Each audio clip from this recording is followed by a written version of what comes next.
dikaitkan perintah Anda harus memuliakan tetangga itu dengan iman dan juga iman kepada Allah dan hari akhir gitu loh. Jadi wah diseru ini, siapa yang beriman kepada Allah dan hari akhir, berarti Anda harusnya memuliakan tetangganya. Elvitor, teman Anda menciptakan hari-hari penuh keindahan. Keren dan Waalaikumsalam warahmatullahi wabarakatuh, Ustazah. Waalaikumsalam warahmatullahi wabarakatuh. Alhamdulillah, sehat walafiat hari ini Ustazah Nji. Alhamdulillahirrahmanirrahim, Mas Ishak. Semoga Dulur Elvitor, Mas Ishak beserta keluarga semua juga dalam keadaan sehat walafiat beserta keluarga. Semua urusan kita diberkahi oleh Allah, dimudahkan menjalankan dan menyempurnakan semua apa yang menjadi amanah kita ya Mas Ishak ya. Amin, amin, amin ya rabbal alamin Ustazah Nji. Keluarga semuanya sehat walafiat juga semuanya ya Ustazah Nji. Alhamdulillah. Hampir lupa ini kalau hari ini hari libur ya, karena kami serumah masih beraktivitas seperti biasa ya. Nji. Alhamdulillah. Diberi sehat ini insya Allah adalah sebuah kenikmatan yang harus kita syukuri dengan menjadikan nikmat sehat ataupun kesempatan itu menjadi sesuatu yang bermanfaat ya untuk kita gunakan menebar kebaikan kepada seluruh masyarakat gitu. Amin, masya Allah, Nji, luar biasa. Baik ya, pada pagi hari ini Ustazah, kira-kira topik yang akan kita bahas judulnya tentang apa ini ya? Ya. Nji. Saya ingin juga menggunakan kesempatan pada pagi hari ini Mas Ishak ya untuk menyampaikan sesuatu yang bisa, harapan yang bisa menguatkan kita semua. Sekaligus menjawab beberapa pertanyaan atau konsultasi yang mungkin pernah sampai ke kami ya berkaitan dengan bagaimana sikap kita ketika kita ada di tengah konflik pertetanggaan gitu Mas Ishak ya, bersama tetangga gitu ya. Jadi kan tidak kita pungkiri yang namanya hidup bersama itu, jangankan dengan orang lain ya, dengan saudara sendiri saja di satu rumah pasti kita juga akan ada sebuah konflik begitu ya. Harapannya kemudian nanti dalam perbincangan ini kita bisa membuka bagaimana Islam memberikan tuntunan agar kita bisa mencegah dari melakukan hal yang bisa merusak suasana pertetanggaan ini. Ataupun kemudian yang kedua, kalau ini sudah sampai sudah terlanjur kita ada pada kondisi ada konflik begitu ya yang sedang ada di tengah-tengah lingkungan kita, bagaimana kemudian kita mengambil sikap yang tepat dengan mencoba membuka bagaimana Islam memberikan tuntunan. Masya Allah, Nji. Ya, Masya Allah, Nji. Baik, ya ini yang akan kita bahas nanti Ustazah Nji. Baik Dulur Elvitor, mari kita simak kajian pada pagi hari ini bersama Ustazah Dr. Faiza Roshidah, Master Kedokteran Tropis. Ini judulnya dengan judul Bersikap Tepat di Tengah Konflik Bertetangga, begitu Ustazah Nji. Baik, mari kita simak bersama-sama Dulur. Monggo Ustazah, disilahkan ini. Bismillahirrahmanirrahim. Assalamualaikum warahmatullahi wabarakatuh. Waalaikumsalam warahmatullahi wabarakatuh. Alhamdulillahirabbil alamin. Alhamdulillahilladzi arsala rasulahu bil huda wa dinil haqq liyudhhirahu 'ala dini kullih wa kafa billahi syahida. Asyhadu an la ilaha illallah wa asyhadu anna Muhammadan abduhu wa rasuluh. Allahumma shalli 'ala sayyidina Muhammad wa 'ala ali sayyidina Muhammad. Rabbi shrah li sadri wa yassir li amri wa hlul 'uqdatam min lisani yafqahu qawli. Amma ba'd. Alhamdulillahirrahmanirrahim. Dulur-dulur Elvitor sekalian, sahabat-sahabat yang menyimak perbincangan kita pada pagi hari ini, baik melalui saluran 93,3 FM atau melalui aplikasi live streaming yang baru ya. Alhamdulillah sudah normal lagi berarti ini. Sudah ada bisa dinikmati di aplikasi di App Store ya, Play Store tadi. Di Play Store, jadi bisa disimak dimanapun juga. Dan mungkin juga sedang menyimak kami melalui live IG Radio Elvitor ataupun live Facebook Faiza Roshidah. Mungkin bisa memberikan feedback kepada kami di studio, apakah suara kita terdengar dengan jelas ya Mas Ishak ya? Biar kami juga bisa tahu. Silakan memberikan komentar. Alhamdulillah pada pagi hari ini kita diperkenankan oleh Allah bertemu kembali insya Allah dalam sebuah majelis yang mubarakah, salah satu dari forum-forum yang kita akan mengkaji tuntunan Islam berkaitan dengan bagaimana kita menjalani hidup kita, ya, apapun itu, berusaha mencari solusi atas segala persoalan-persoalan yang kita hadapi, apapun itu. Dan pada hari ini kita ingin mencoba melakukan reminder gitu, mungkin mengingatkan kembali. Mungkin banyak yang sudah ngerti, tapi hari ini bisa menjadi refresh begitu ya Mas Ishak, ya, betul. tentang bagaimanakah tuntunan Islam berkaitan dengan kita menjalani hidup pertetanggaan, Mas Ishak, ya. Itu sesuatu yang semua orang pasti punya lah, tetangga, ya. Iya, pasti Ya, dia. punya tetangga. Dan ketika kemudian kita bicara tentang tetangga, Mas Ishak, ya, Mas Ishak, tetangga itu memang ternyata posisinya dalam pandangan Islam itu sangat istimewa, Mas Ishak. Sangat istimewa, Sangat Ustaz, istimewa, ya. Mas Ishak. Mungkin sahabat juga atau dulu-dulu Victor juga sering mendengar, ya, kalau perintah untuk berbuat baik kepada tetangga itu bahkan juga dicantolkan oleh Allah melalui lisan Rasulnya itu ketika memerintahkan untuk berbuat baik itu kepada keimanan kita. Ya kan? Makanya yu'minu billahi wal yawmil akhir falyukrim jaroh. Kan gitu kan ya. Jadi barang siapa yang kemudian beriman kepada Allah dan hari akhir, hendaklah dia memuliakan tetangganya. Itu dikaitkan perintah Anda harus memuliakan tetangga itu dengan iman dan juga iman kepada Allah dan hari akhir gitu loh. Jadi wah, diseru ini, siapa yang beriman kepada Allah dan hari akhir, berarti Anda harusnya memuliakan tetangganya. Dan kalau kemudian kita juga membuka di Al-Qur'an, ya, An-Nisa 36 juga Allah mengikutkan perintah untuk berbuat pada tetangga itu juga dengan perintah setelah ada perintah beribadah kepada Allah, ya. A'udzubillahi minasyaitonirrajim wa'budullaha wa la tusyriku bihi syai'an. Beribadahlah atau sembahlah Allah dan janganlah kalian mempersekutukan dia dengan sesuatu pun. Wabil walidaini ihsana, dan kepada kedua orang tuamu kamu haruslah berbuat baik. Kan gitu kan, ya. Wabidil kurba wabil yatama wal masakin wal jaridil kurba wal jaril junub, dan juga berbuat baiklah kepada mereka kaum kerabat, keluarga kan, kita, ya. Kemudian anak-anak yatim, masakin, orang-orang miskin dan kemudian tetangga yang dekat, wal jaridil kurba, tetangga yang dekat maupun tetangga yang jauh. Ya Allah. Jadi perintah berbuat baik kepada tetangga dekat maupun tetangga jauh tadi itu masih satu ayat loh dengan perintah menyembah Allah, tidak menyekutukan Allah, berbuat baik pada kedua orang tua kita dan seterusnya. Jadi memang istimewa sekali posisi masuk di dalam ayat Al-Qur'an juga ini. Posisi tetangga ini. Jadi dia itu memang memiliki posisi yang sangat istimewa begitu, Mas Ishak. Bahkan kalau kemudian kita juga mungkin membaca hadis Rasul yang lain, memiliki tetangga yang baik, itu juga di antara hal yang akan mengantarkan terrealisnya kebahagiaan pada diri seorang mukmin. Insyaallah. Karena kita itu memang kan namanya bertetangga itu kan ya dekat ya, Mas Ishak, ya. Mungkin bahkan lebih dekat dari saudara kita yang posisi sedang jauh kan begitu. Sedang jauh. Bahkan Rasul itu ketika mendapati malaikat Jibril itu kok senantiasa mewasiatkan berbuat baik kepada tetangga. Dengan diulang-ulang itu sampai beliau itu mengira, maksudnya itu hampir-hampir beliau itu mengira bahwa kayak tetangga ini kayaknya punya hak waris ya kayaknya. Itu jadi Rasul memberikan sebuah pengkabaran ketika di dalam hadis Bukhari itu, Jibril terus-menerus menasihatiku untuk berbuat pada tetangga sampai aku mengira tetangga itu akan mendapatkan hak waris. Maksudnya itu bukan beliau nggak ngerti kalau tetangga itu tidak dapat hak waris, tapi lihat bagaimana Jibril mengulang-ulang wasiat untuk berbuat pada tetangga itu membuat beliau itu wah, ini istimewa sekali, sampai kayak keluarga begitu kan ya. Hampir seperti tetangga keluarga itu begitu. Bahkan kalau kemudian kita lihat di antara tadi itu yang saya mengatakan min sa'adatil mar'i, di antara hal yang akan membahagiakan seseorang itu adalah kita punya al-jarus solih, ya, punya tetangga yang solih. Itu bahkan pada masa ada seorang solih yang pada waktu dia jual rumahnya itu harga untuk rumahnya itu separuh harga untuk punya tetangga baiknya itu separuh.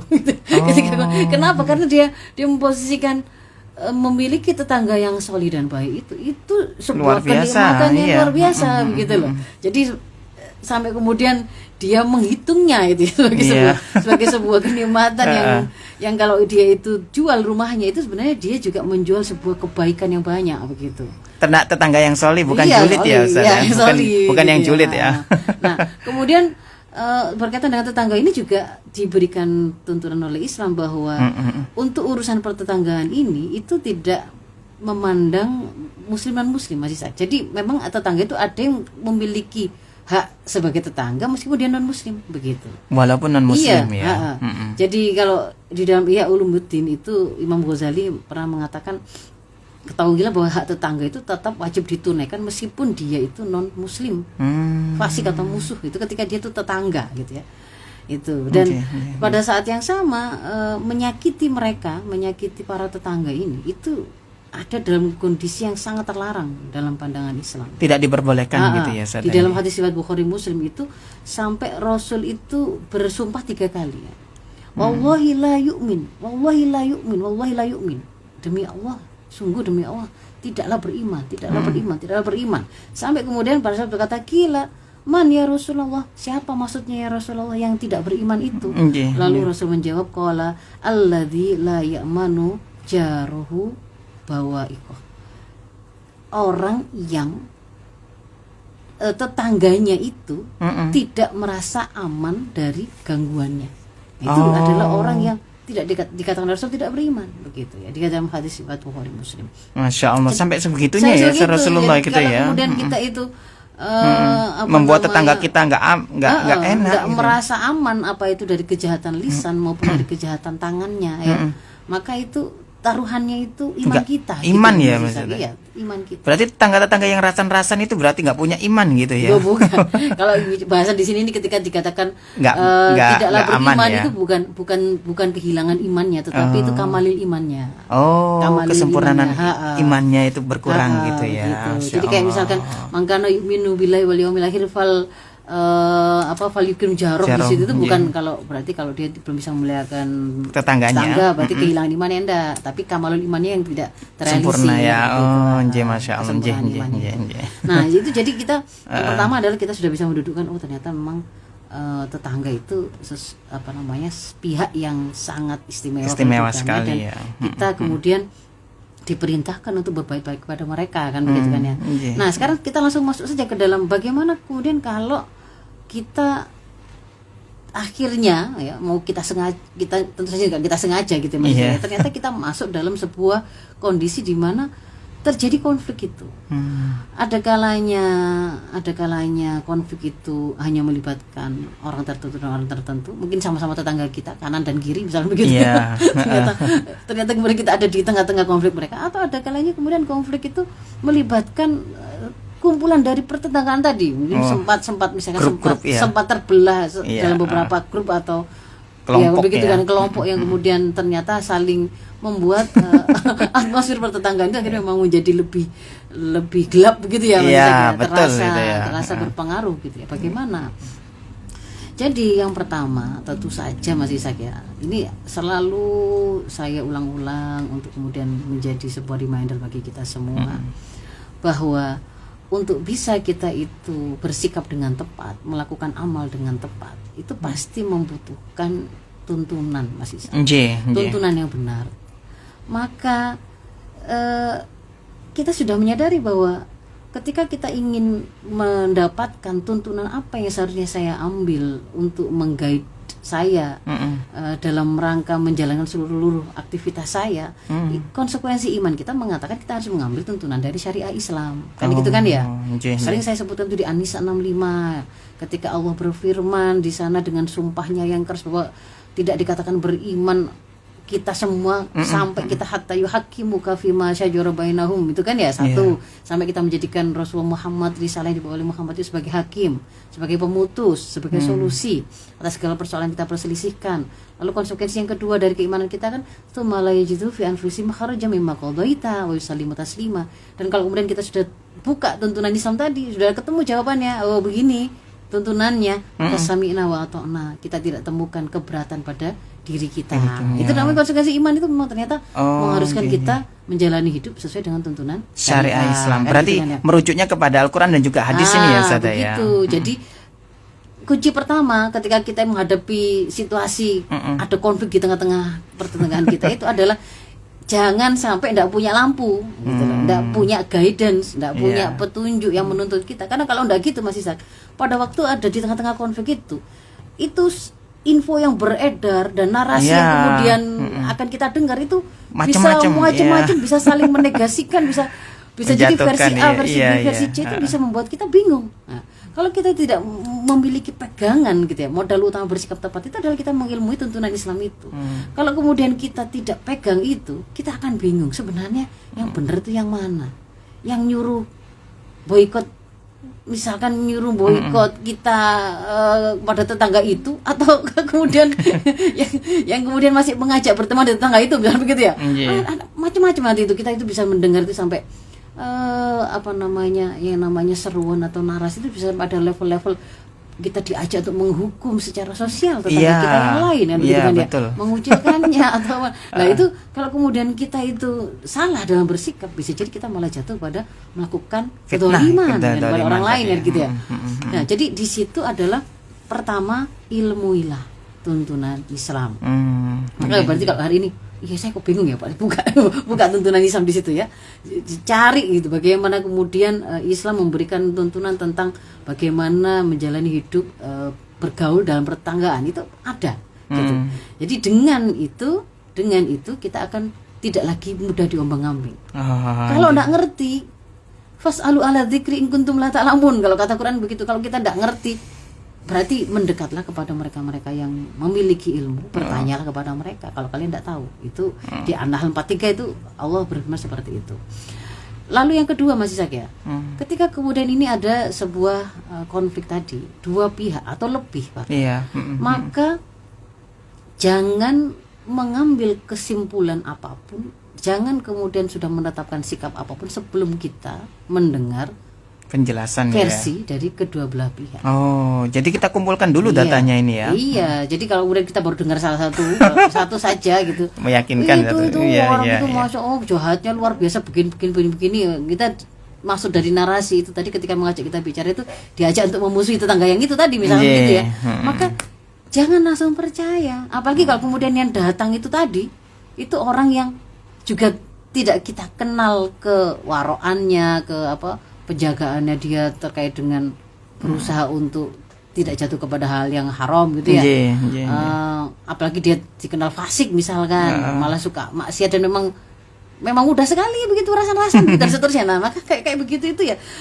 Kalau tuntunan Islam kan idza ja'akum fasikum binabain fatabayyanu. Kalau kemudian datang seorang fasik kepadamu bawa berita, bawa kabar, jangan langsung ditelan mentah-mentah. Tapayin dulu ya. Dengarkan. Dan Rasul ketika kemudian juga mau menyelesaikan persengketaan antara dua belah pihak, beliau memberikan sebuah nasihat, dengar dulu dari dua belah pihak, jangan hanya salah satu yang didengar. Maka yang kedua adalah dengarkan dulu argumentasi dari pihak-pihak yang bersengketa tadi, kedua pihak yang bersengketa. Lalu yang ketiga Mas Ishak, ketika kemudian sudah mendengar, ketika sudah mendengar apa yang kemudian disampaikan dari dua belah pihak itu, selalu jaga untuk bisa bersikap objektif ya. Objektif dan adil. Objektif itu ya apa adanya begitu Mas Ishak ya. Nggak boleh subjektif merujuk ke satu kelompok ini ya. Nggak boleh karena kondisi karena kedekatan teman berbuat baik kepada kita, karena masih keluarga, karena dulu pernah ngutangi misalnya gitu. Kalau memang itu kemudian didengarkan itu ternyata fakta sudah kita terima kan gitu ya, kan tinggal kita justifikasi dengan ilmu atau tuntunan Islam yang tadi kita sudah ketahui tadi. Nah, di situ kan akan kita tahu, oh ini yang salah kalau nambah Islam ini. Makanya enaknya kita itu berpegang kepada tuntunan Islam itu, kita juga tidak akan merasa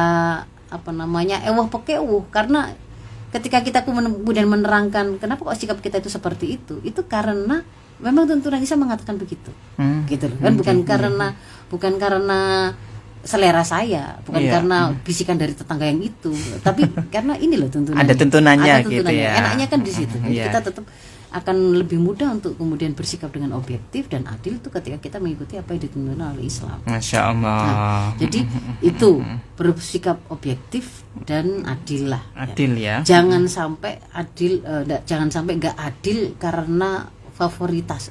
Saya senang yang itu, nggak suka yang itu. Ya. Kemudian keberpihakan ya. ketidaksukaan kita pada seseorang menjatuhkan kita pada berbuat tidak adil pada dia. Astagfirullahaladzim. Dan itu kan sering banyak sekali di masyarakat juga ya.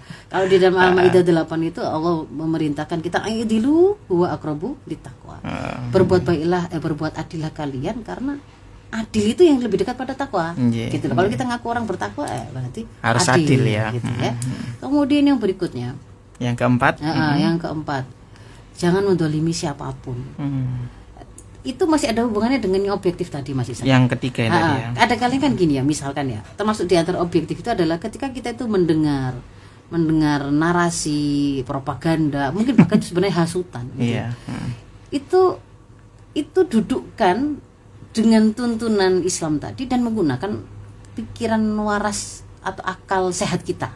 Misalkan ya, ada apa namanya, ada ajakan untuk ibu itu atau keluarga itu pokoknya karena nggak baik begini, maka kita sekarang harus kasih sanksi sosial. Dia nggak usah disapa, nggak usah diajak bicara, sampahnya jangan diambil misalnya begitu ya. Kalau dia ngurus apapun persulit, itu kemudian harusnya membuat kita berpikir, ya kan gitu kan ya. Bahwa kalau misalkan dia itu melakukan kesalahan, maka hak dia itu adalah dia mendapatkan nasihat untuk diluruskan dan kewajiban dia harusnya kembali kepada yang benar. Tetapi tidak berarti orang yang kemudian yang salah itu terus harus mendapatkan hal-hal kejahatan, kedoliman yang itu sebenarnya nggak ada urusannya, nggak ada hubungannya. Apalagi kemudian anaknya itu sudah, nanti anakmu juga jangan boleh main sama anak itu misalnya gitu. Sampai anaknya juga ini ya. Karena sanksi sosialnya. Ya sampai seperti itu. Misalkan kayak begitu kita membacanya, loh itu kan sudah tidak betul gitu kan. Tapi dia itu misalkan begitu ya. Jadi tidak betul ini. Ada sebuah pikiran sehat saya menunjukkan bahwa itu dua hal yang berbeda. Kalau misalkan kemudian hari ini kan kalau kita lihat di sosmed Mas Isak ya, ketika misalkan ada seseorang yang dia itu melakukan kesalahan, ibunya, bapaknya gitu misalkan, anaknya ikut-ikutan dibully, kena juga ya. Iya kan? Iya.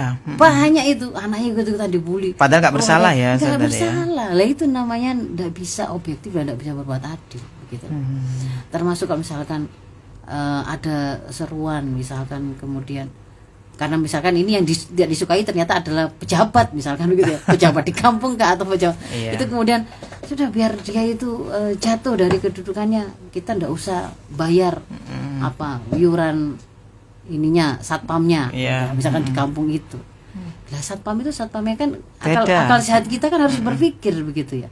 Lah satpam itu satpamnya Pak Kepala Desa, Pak Kepala RW punyanya para pengurus kampung atau ini satpam untuk seluruh warga kan gitu. Nah kalau ini satpam seluruh warga ya nggak bisa, nggak ada urusannya kan begitu. Sama dengan kalau misalkan biar nanti maunya untuk mencelakakan para pengurus gitu, misalkan bahwa agar mereka itu kemudian dibenci oleh masyarakat lebih luas, dianggap tidak becus untuk menangani permasalahan yang ada. Kita tambah misalkan dengan kita sudah boikot, tidak mau bayar iuran apapun misalnya di kampung ini, biarkan nanti sampah-sampah nggak ada yang ngambil, biarkan misalkan seperti itu. Ya kita harusnya mikir, nah kalau kemudian sampah nggak diambil itu merugikan, memangnya merugikan siapa? Ya merugikan kita sendiri. Hanya merugikan para pengurus kampung kah misalkan?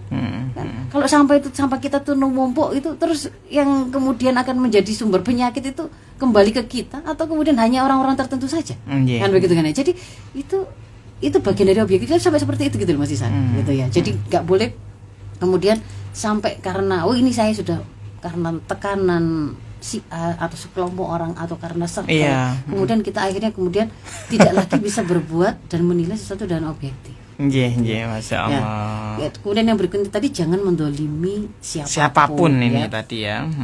Meskipun kita itu misalkan pada konteks perselisihan tadi itu kita tidak terlibat langsung. Tapi kalau kemudian kita itu terlibat dalam posisi yang salah, keterlibatan yang salah, perkataan kita yang kurang pas atau buruk gitu ya misalkan, atau sikap yang kemudian memanaskan suasana, itu bisa menjadi bagian dari kedoliman gitu. Jadi hati-hati gitu ya, hati-hati betul pada kondisinya seperti itu. Jangan melakukan kedoliman lain untuk membalas kedoliman. Nah, jadi kayak misalkan bullying pada anak-anak juga sering terjadi kan. Misalkan saya ambil contoh ya. Misalkan ada kan pada saat beberapa waktu yang lalu itu ada seorang anak itu dipukuli dia dengan teman-temannya. Alasan yang mukul apa? Karena si anak ini itu sering meminjam barangnya tidak dikembalikan. Nah, kalau kemudian kita mau dudukkan secara tepat ya, ketika barang kita itu dipinjam, maka haknya kita itu barang itu kembali ke kita. Harus. Nah, kan itu kan ya. Yang meminjam itu kewajibannya mengembalikan kita. Barangnya. Bukan bermakna hak kita boleh memukuli dia. Beda gitu. Ini ya, beda gitu loh.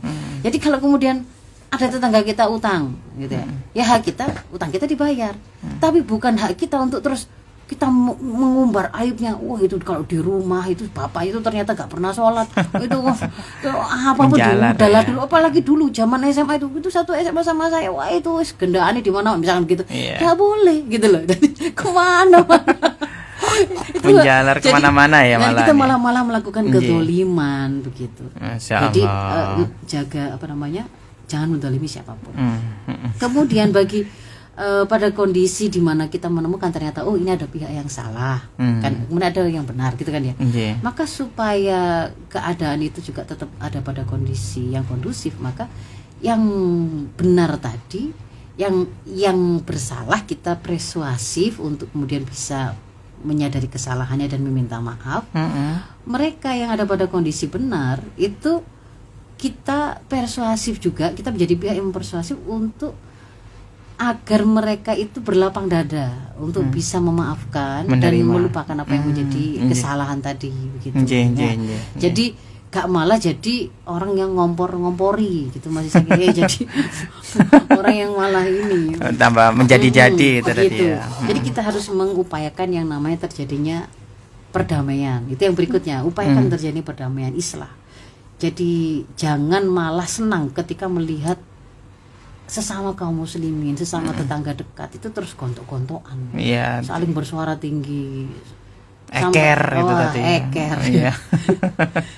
yang kemudian dari situ itu akhirnya terungkap aurat masing-masing gitu kan ya. Jangan senang melihat begitu. Itu justru yang kemudian harus kita selesaikan adalah kita itu berusaha mendamaikan. Innamal mu'minuna ikhwan. Sesungguhnya orang-orang beriman itu bersaudara. Maka yang diperintahkan oleh Islam di Al-Hujurat 10 itu fa aslihu baina akhwaikum. Kamu perbaikilah, kamu lakukan islah di antara mereka, di antara kedua saudaramu itu. Bukan malah diperintahkan untuk jadi kompor begitulah. Atau jadi obat nyamuk. Obat nyamuk yang justru ketika kemudian ada gosip sana sini malah kita ngompor-ngomporing. Kalau obat nyamuk itu kayak orang yang jaga supaya mereka nggak terganggu. Ya kan, supaya nggak digigitin nyamuk lalu merasa terganggu dengan aktivitas maksiatnya, kita jadi obat nyamuk. Itu juga nggak boleh. Nggak boleh juga ya. Meskipun pasif ya, Iya. Nah, jadi itu, dan harus kita pahami bahwasannya yang namanya hidup dengan orang lain, sosial ya pasti ada lah, nggak cocok. Satu dua itu ada pasti nggak cocoknya. Karena kita dibesarkan juga dengan cara yang berbeda, dengan lingkungan yang berbeda, cara bicara kita berbeda. Sementara tetangga itu adalah orang paling dekat dengan kita, yang kita melihat keluar masuknya. Kita itu melihat keluar masuknya loh, masih saya. Pintunya itu berhadapan dengan kita. Ada kalanya bahkan itu satu tembok dengan kita. Ketika mereka itu bertengkar dengan orang yang ada di dalam rumahnya atau dengan suaminya, atau ketika kemudian ngajarin anaknya belajar itu keluar kata-kata buruk dan seterusnya, itu bisa jadi kita itu mendengar. Bisa jadi kita itu meskipun tidak sengaja, itu kita bisa jadi itu mendengar itu. Sehingga yang terjadi adalah satu sisi ketika kemudian dalam perbincangan, wah saya kok tidak cocok sama gaya ngomongnya ibu ini, karena ibu ini ngomongnya misalkan ceplos gitu ya, keras juga, sampai kemudian kita itu merasa wah hati begitu ya. pada kondisi yang ketika itu adalah hal yang memungkinkan bagi kita untuk mengerti bahwa itu karena karakternya, itu bukan maunya dia itu melakukan menyakiti kita, tapi karena memang beda kebiasaan, karena beda dari asal muasal sukunya, mungkin begitu ya, intonasi bicara juga menjadi berbeda. Nah dari seperti itu kita menjadi orang yang seharusnya kemudian berusaha untuk melapangkan dada, tahan diri untuk tidak mudah tersinggung pada kondisi seperti itu. Seandainya pun kemudian kita tersinggung dan sakit hati, berusaha untuk melatih hati kita juga untuk berlonggar-longgar, berusaha memaafkan. Insya Allah. Kalau itu persoalan besar, berusaha untuk kita buat itu jadi bisa lebih, mana sih yang bisa dikurangi, yang bisa kita maafkan, yang bisa kita hilangkan, menjadi itu bukan sebuah masalah ya, bisa jadi kecil. Kalau persoalan kecil bisa jadi kita anggap hilang begitu ya. Nah, semoga itu bisa dengan sama seperti itu begitu ya. Wajar ada kita tidak cocokan, tapi kita harus berusaha menahan diri. Dan di antara ciri orang bertakwa itu kan juga al-kadhiminal ghaid. Orang yang bisa menahan amarahnya. Sebenarnya dia tuh pengen marah Mas Isa. Pengen marah sebenarnya. Ada sudah ibaratnya itu kalau ditafsir sampai bisa jadi itu sudah sampai di tenggorokan di kerongkongan sudah mau keluar tapi dia tahan dia tahan karena dengan berusaha menahannya tadi, tidak melakukan aktivitas dolim, tidak mengeluarkan kalimat yang menyakiti, itu lebih memudahkan kita untuk mewujudkan suasana lebih baik. Bayangkannya itu gini loh, kalau sudah terlanjur misalkan ya sesuatu yang buruk tadi itu kita keluarkan, itu kan nariknya kan susah, nariknya kembali. Jadi ibaratnya air kolam akuarium gitu, kalau sudah kadung dimasuki tinta itu kan angel gitu. Kalau tinta itu adalah kita posisikan seperti racun dari kalimat-kalimat kita. Ketika kalimat buruk kita tadi itu kita tahu itu adalah suatu hal yang buruk gitu ya. Sakjane ngono ya pancene gak cocok sama ibu itu, dan itu mau dia itu memang sangat zalim, tapi kemudian karena kita itu masih menjaga ya, tidak mengeluarkan itu secara publik, maka itu akan si ibu yang bersangkutan kan tidak tahu bahwa sebenarnya kita itu ada kejengkelan sama dia karena kita tidak keluarkan. Dan itu kan lebih memudahkan pada saat kita mau menjalin hubungan baik dengan beliaunya, itu kan juga akan lebih memudahkan bagi dia. Beda dengan kalau misalkan kita keluarkan itu, aja nih sampai itu begini boleh sakit dar. Nah sudah, kalau kemudian satu saat itu kemudian menyesal dan mau memperbaiki, itu kan minimal kan ada memori ya. Betul. Ada memori. Teringat kembali tadi. Ada memori yang kemudian kita pernah dengar kalimat ibu itu seperti ini, dulu pernah melakukan chat seperti ini, pernah rasa-rasaan begini kan. Jadi makanya tahan gitu, jangan sampai keluar dari kerongkongan. Jangan sampai keluar. Kemudian pada kondisi ini tadi, dalam kondisi yang penuh dengan narasi yang bertolak belakang satu sama lain, saling berusaha nyari kubu sana sini, maka juga yang wajib kita pegang itu jangan mau diadu domba, ya. Jangan mau diadu domba karena kita bukan domba ya. Dan jangan mengadu domba, itu konsekuensinya berat. Mengadu domba kalau bahasa fikih itu kan kita memecah belah persatuan kaum muslim itu tuh haram, Mas Isa, enggak boleh. Enggak boleh Ustaz ya. Walaupun cuma bahasanya ngompor-ngompori lagi, enggak boleh juga ya. Tadi disuruh fa aslihu baina akhawaikum ya, kita diperintahkan untuk memperbaiki mendamaikan. Ini malah bikin keruh ya, bahkan kan kalau kemudian di antara hukum tentang kebolehan berbohong gitu ya. Bohong itu kan hukumnya kan boleh, kecuali kemudian dikecualikan pada 3 kondisi kan. Ketika kemudian menyelamatkan nyawa seseorang dari peperangan gitu ya. Kemudian yang kedua mendamaikan 2 orang muslim ya, 2 orang bersaudara muslim. Dan yang ketiga kebohongan suami pada istrinya ya, yang itu untuk untuk rumah tangganya fokus, untuk keharmonisan dari rumah tangganya. Jadi di nomor 2 itu bahkan bisa jadi kita itu diperbolehkan begitu loh ya, membuat sebuah hal kebohongan kebohongan, kalau hari ini mungkin nyebutnya kebohongan putih ya. Bohongan putih dalam rangka untuk mendamaikan 2 orang bersaudara. Misalkan contohnya itu kemarin kita habis ketemu sama Bu ini, kemarin habis ketemu Bu ini loh, Masya Allah, sekarang beliau itu kemarin tuh nanya Anda loh Bu, beliau katanya itu beliau bercerita banyak hal tentang kebaikan panjenengan pada waktu beliau mengalami kesulitan begini-begini, kemudian sangat bersyukur, sangat berbahagia dulu itu dibantu panjenengan, dan dalam kondisi yang kayak hari ini kayak bermusuhan, sebenarnya beliau itu kangen sama panjenengan tapi agak sungkan gitu ya, misalnya begitu ya. Itu padahal ya enggak gitu. Itu tapi ada tujuannya untuk mendamaikan tadi ya, membuat jadi harmonis ya. pada waktu kita ketemu pihak yang satu, kita mengatakan pihak yang sana itu sangat bagus ya. Sangat ingin untuk kemudian baik lagi hubungannya dengan beliau. Ketika kemudian kita ketemu dan di sana juga kita sampaikan kebaikan yang disebut-sebut oleh ibu ini, dan kita sampaikan bahwa beliau itu juga sangat ingin untuk baik lagi dengan beliau. Nah itu nggak apa-apa ya Sada ya. Itu bagian dari yang diperbolehkan begitu masih saya. Ojo kemudian merantak membuat hal yang apa namanya yang kemudian melampaui yang dibutuhkan begitu loh ya. Nah, jadi itu wajar-wajar saja ya berarti ya ini ya. Itu kan berkaitan dengan kita mau membuat perselisihan atau kesalahpahaman yang terjadi itu kemudian lebih clear. Tidak ada oh ini sekarang jadi keras. Nggih. Tadi jelas, sudah mulai jelas nggih. Iya. Tapi apa tadi terdengar nggak ya suaranya ya? Terdengar ya, Masya Allah, ini baru ada yang nyambung ini kayaknya. Baik, kalau kemudian kita apa namanya lanjutkan ya maksud saya, jangan mau diadu domba, jangan kemudian menjadi pihak yang mengadu domba juga. Jangan adu domba. Kalau kita punya persoalan dengan seseorang, ya selesaikan dengan seseorang itu. Jangan bawa-bawa akumulasi dukungan. Itu ada yang ada di kubu kita, dan yang kemudian yang nggak bersama kubu kita berarti kita posisikan sebagai kubu musuh, itu jangan. Gitu ya. Memecah belah persatuan kaum muslimin itu haram gitu loh. Kita juga diperintah wa atasimu bihablillahi jami'a wa la tafarraqu. Enggak boleh kita itu berpecah belah, kita malah disuruh untuk berpegang teguh pada tali agama Allah, artinya kepada apa yang dituntut oleh Islam ini, hanya pakai Islam gitu.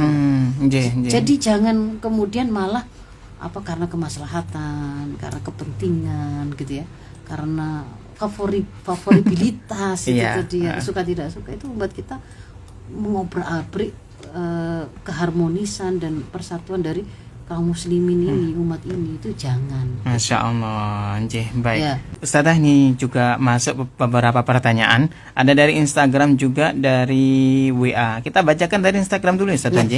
Dari ini Mbak Fitrianus Surrohma ini ya. Ya, bagaimana kalau antar yang berkonflik masih dengan pembenarannya ini ya? Siapakah pihak yang seharusnya menyelesaikan perselisihan tersebut? Barakallahu fikum. Barakallahu fik gitu. Gimana ini Ustaz ya? Tergantung begini, kalau konflik yang terjadi itu memang misalkan berkaitan dengan pelanggaran terhadap aturan administratif ataukah perdata maupun pidana misalnya. Maka penyelesaiannya memang ya bawalah itu kepada jalur hukum, kan begitu kan ya. Dan masing-masing pihak kemudian harus saling menahan diri, menghormati proses itu, bersabar menunggu proses itu, kan begitu kan ya, tidak membuat keruh lebih lanjut. Kalau berarti persoalan itu atau solusi atas persoalan itu ya adalah apa yang menjadi keputusan saat kemudian misalkan pengadilan memberi keputusan. Ya kita mengikuti apa yang kemudian menjadi keputusan di situ. Kalau misalkan di kampung ini persoalannya adalah berkaitan dengan hal-hal yang itu tidak di-cover oleh itu tadi ya, aturan-aturan kebijakan setempat ya.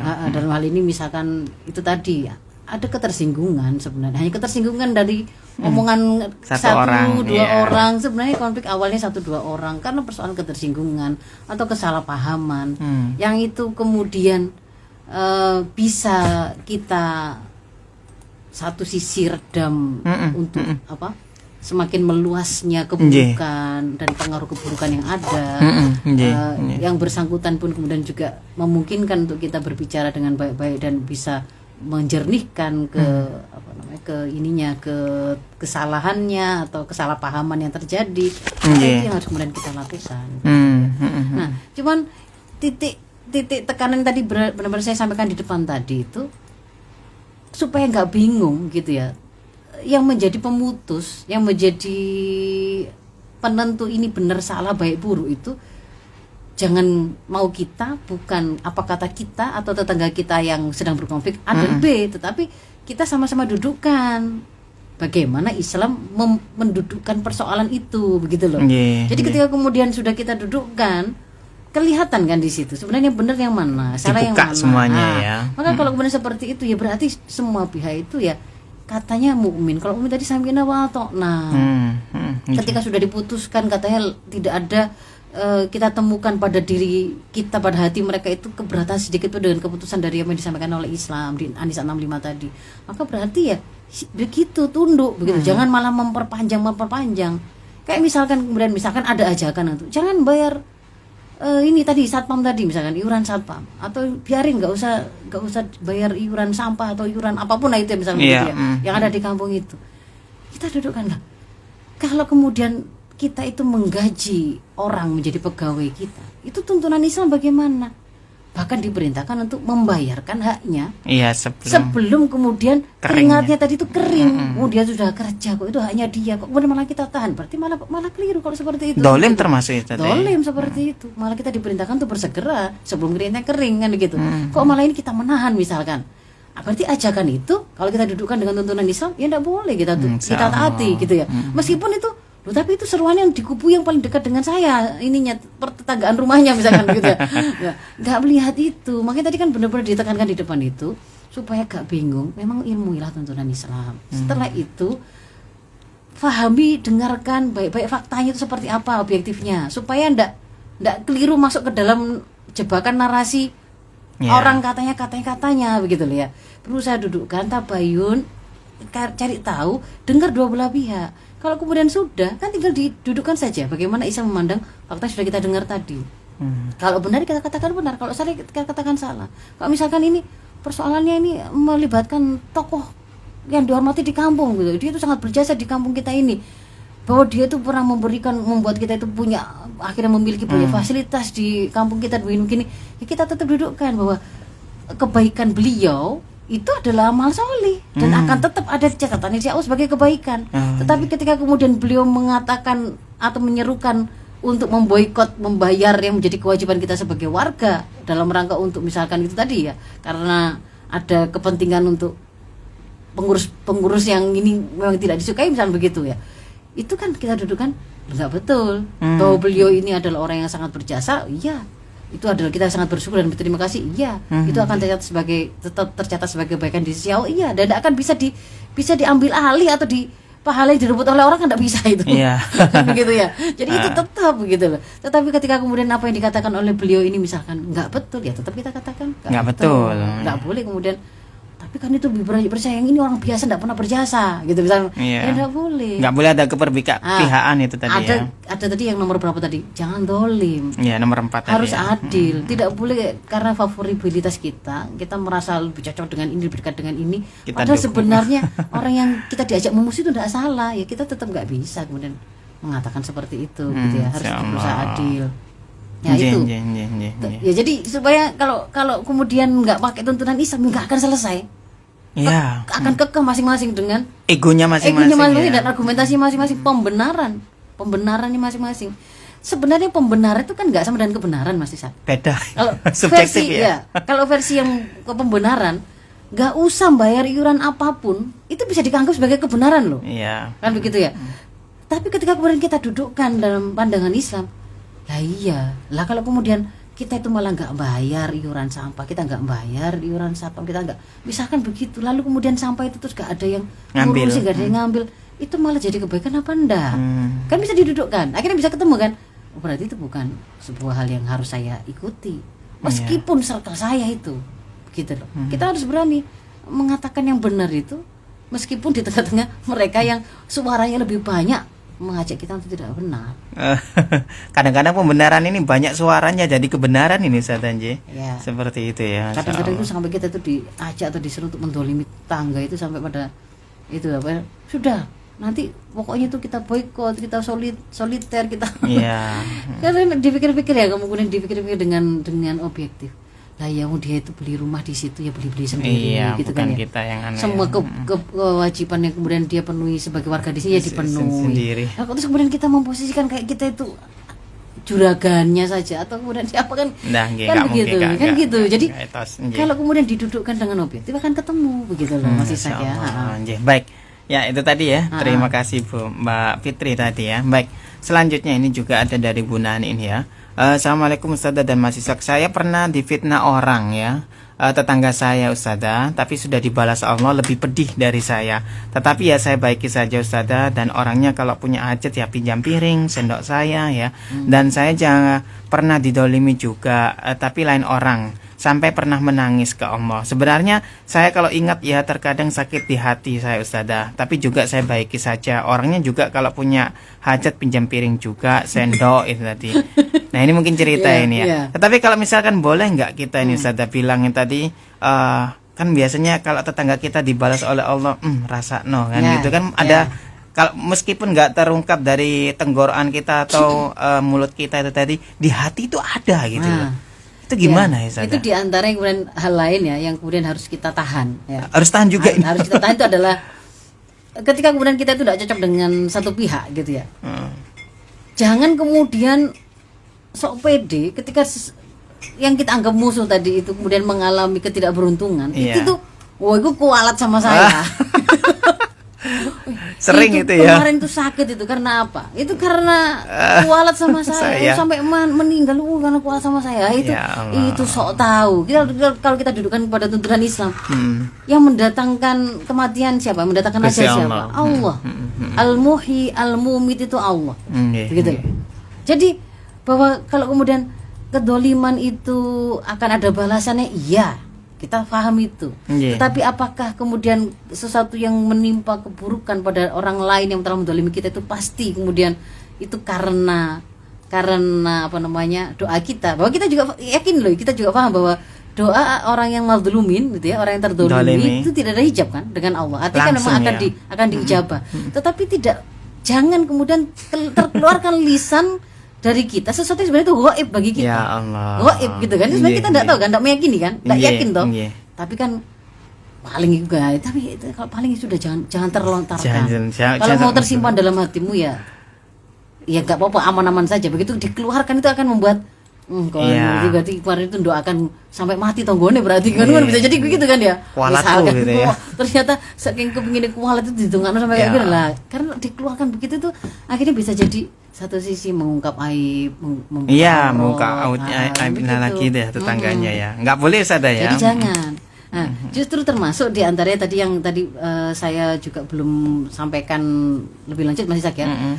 Dalam apa namanya? Dalam konflik pertetanggaan ini juga selalu jaga pertama aurat kita dan aurat tetangga kita ya. Aibnya ya Ustaz. Aib aurat gitu ya.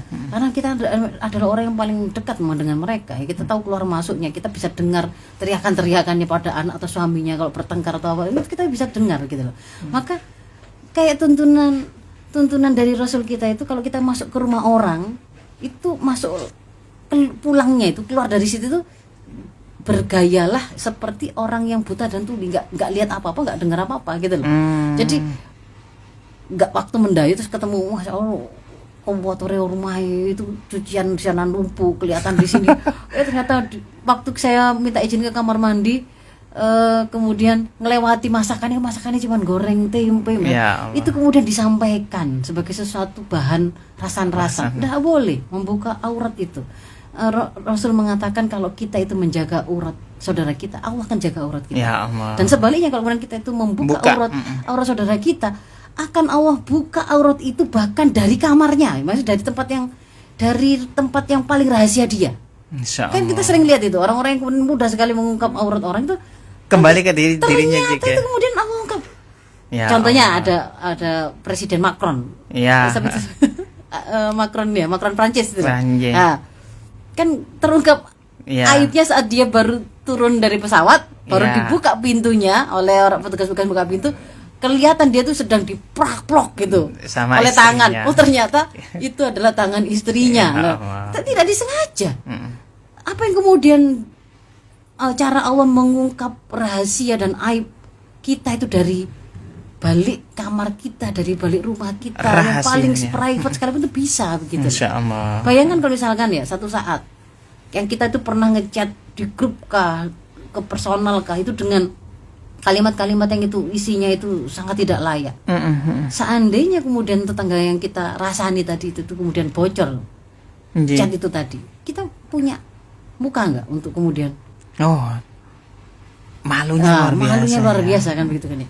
Jadi hati-hati, pokoknya jangan sampai keluar lah. Memang lorong hati, memang hak jani gomes, tapi ya pemanah gitu ya. Tahan, jangan sampai keluar. Ibaratnya itu tadi kita menyemprotkan tinta racun ke tengah-tengah air yang masih jernih, sayang gitu. Nanti susah membersihkannya. Itu ya. Nanti yang terakhir masih saja pertanyaan tentang kalau kita sudah kadung terlanjur sakit hati, gimana Ustazah gitu ya. Karena memang sudah kita termasuk manusiawi pihak yang di situ didolimi misalnya begitu. Gimana? Bahwa dalam hal ini kalau ada kesalahan antar anak Adam atau sesama manusia, memang Allah meletakkan hak untuk memaafkan itu ada pada tangan manusia, Mas Ishak ya. Gak bisa kemudian salahnya kita kepada orang lalu kita minta ampun pada Allah lalu Allah mengampuni. Enggak, itu mau diberikan oleh Allah kepada pihak yang didolimi itu untuk dia memaafkan atau tidak. Maka kan pelajarannya kan satu, jangan gampang-gampang mendolimi orang. Tapi kalau kemudian kita sebagai orang yang didolimi, memang kita sadari kita punya hak untuk memaafkan atau enggak. Mau kita jadikan sebagai tabungan nanti di akhirat. Lumayan lah, karena pahala saya nggak terlalu banyak, saya bisa dapat pahala dari orang yang ngerasani saya misalnya begitu. Ya, kalau mau begitu ya memang itu haknya. Tapi kalau kemudian ingin memaafkan, maka itu lebih baik dan itu juga lebih memudahkan bagi kita untuk menyehatkan diri, tidak membawa penyakit, rasa pikiran sakit hati, ya terus-terusan yang itu akan berpengaruh pada kita. Tapi kalau misalkan memang belum bisa, ya wajar, manusiawi, tidak apa-apa. Masih ada rasa sakit hati. Berarti apa yang harus saya lakukan, Ustazah? Pada kondisi seperti itu, satu, kita ambil pelajaran kan ya. Kita ambil pelajaran, tidak ya berusaha memaafkan, tapi karena belum lupa, ya kita tidak melupakan gitu loh. Tidak melupakan. Memaafkan ya, tapi kita mengambil pelajaran, tidak melupakan. Kita ambil sebagai pelajaran supaya kita tidak mengulang kesalahan yang sama atau menjadi korban dari kezaliman yang sama kan gitu kan ya. Sembari pada satu sisi kalau memang saat ini kita masih belum bisa melupakan dia, masih terlalu basah lukanya gitu. Ya jaga jarak dulu. Jaga jarak dulu, mungkin memang menghindar untuk bertemu dengan yang bersangkutan. Karena kalau ketemu itu langsung kelihatan Ustazah. Langsung chat-chatnya itu saya ingat itu. Mangkel ya. Itu begitu. Kalau begitu ya mungkin sementara waktu ini memang menghindari dulu. Masya Allah. Yang lain lagi untuk bisa membuat kita semakin lebih ringan memaafkan itu, doakan kebaikan. Perbanyak doa, banjiri dia dengan kebaikan dari kita. Semoga anak-anaknya sehat, semoga dia keluarganya harmonis, semoga orang-orang terlunasi. Artinya kita itu menginginkan kebaikan loh. Lama-lama itu nanti ya kita sembuh-sembuh sendiri. Iya. Nggak terpikirkan itu tadi ya. Begitu ya. Dan lebih bagus lagi, tidak sekedar mendoakan, balas dengan perbuatan baik. Nah itu insya Allah Mas Ishak ya. Mungkin itu yang bisa kita ambil pelajaran dari bagaimana tuntunan Islam terkait bagaimana bersikap tepat di tengah konflik pertetanggaan. Waktunya habis ya Mas. Waktunya habis. Saya mohon maaf Dulur Victor dan sahabat-sahabat sekalian. Kalau ada hal yang kurang berkenan, minkum ihdinas siratal mustaqim. Assalamualaikum warahmatullahi wabarakatuh. Waalaikumsalam warahmatullahi wabarakatuh.